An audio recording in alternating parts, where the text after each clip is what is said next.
তো বন্ধুরা, আজকের ব্লগটা আমি এখান থেকে শুরু করছি। একটা কথা মনে রাখবে তোমরা, গরিব হয়ে জন্মানোটা অপরাধ না, গরিব থাকাটা অপরাধ। তুমি গরিব হয়ে জন্মাচ্ছ, তাতে তোমার অপরাধ নেই, কিন্তু গরিব থাকাটা তোমাদের অপরাধ। আমার যেরকম অপরাধ, কেন বড় লোকরা আমাদের খাবার ছিনিয়ে নেয়, গরিবের পেটের খাবার বড় লোকরা ছিনিয়ে নেয়, এর কোনো ব্যবস্থা নেই, আমাদের অধিকার নেই যে ওদের সাথে আমরা লড়াই করব।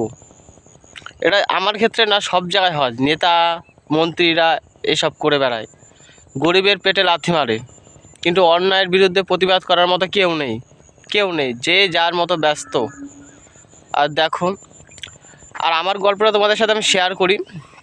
সেই সকালবেলা ঘুমের থেকে উঠে দুটো খেয়ে দিয়ে এই সকাল সকাল চলে যেতে হয় কাজে, আবার সে আসতে হয় রাত্রে, একটুও টাইম পায় না, সারাদিন কাজে থাকি, সারাদিন।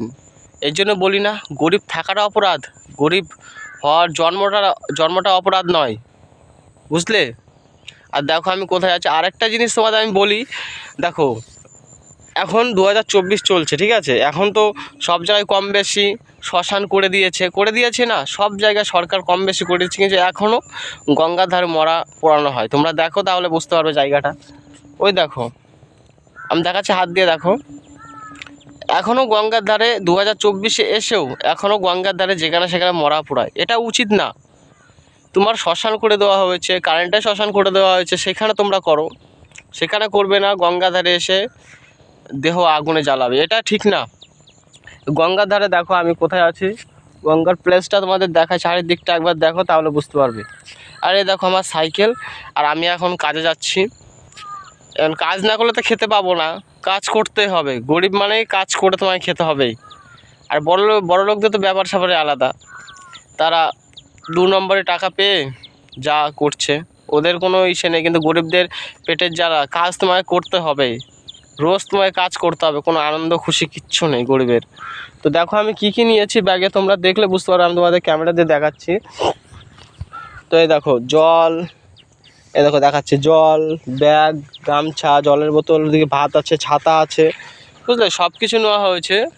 কেন আমি এই মাটির রাস্তা দিয়ে যাই, যদি রাস্তায় যদি কাদা বাদা হয়ে যায় বা বৃষ্টি হয়, তাহলে আমি বাড়ি আসতে পারবো না, তার জন্য আমাকে ছাতি নিতে হচ্ছে। তো ছাতিটা আমি এর জন্য নিই, যে আমার যেহেতু আপ ডাউন করে কাজ করতে হচ্ছে, তার জন্য। আর দেখো গঙ্গার পরিবেশ, কেউ নেই এখানে, আমি একা, আমি এই ফাঁকা রাস্তাতে একাই যাব। এখন বাজে হচ্ছে 8:40 এরকম বাজে, এরকম রাস্তা আমি এখন ফাঁকায় চলে যাবো, আবার বিকেল সে সন্ধেবেলা চলে আসবে এই রাস্তা দিয়ে, এসে বাড়ি যাব। এই গঙ্গাটা পার হওয়ার পরে বাড়ি গিয়ে চান করে খেয়ে হতে আমার 7টা বেজে যায়, সে সকালে যায়, আবার সে আসে রাত্রে।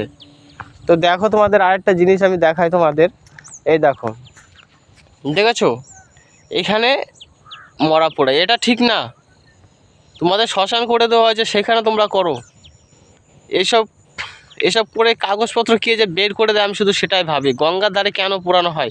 আগে হতো এইসব, এখন আর এই জামানা চলে গেছে। এখন তোমাদের প্রত্যেকটা গ্রামে, প্রত্যেকটা শহরে কারেন্টের থেকে A to Z করে দেওয়া হয়েছে সরকার থেকে, তাও গঙ্গার ধারে এইসব ছাড়বে না পাবলিক। কি বলবো, এইসবে সমাজের ক্ষতি তো করছে, তার সাথে আবার পরিবেশও নষ্ট করছে, পরিবেশটা আর দূষণ করছে না। জায়গার জিনিস জায়গায় তোমরা করো, তাহলে জায়গাটা করে দিয়েছে কি করতে, তাহলে ওই জায়গা ভেঙে ফেলো, যেখানে সেখানে মরা পোড়াও, তাহলে তো হয়ে যায়।